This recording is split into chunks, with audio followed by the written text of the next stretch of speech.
Tatay, ito na po yung anak nyo. Nakapasana. Natiis ko lahat ang hirap. Umaraw man o uminit, umulan man o bumagyo. Ang kahapon ng panahon, kinaya ko, tatay, para lang maipasa at makaahon sa hirap ng dinaanan, para mapagtagumpayan.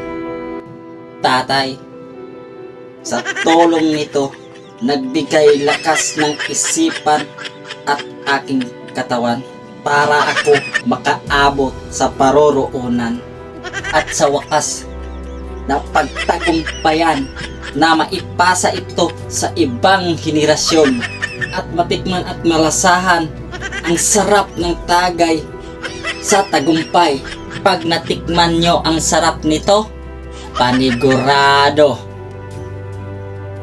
tanggal ang kaluluwa nyo.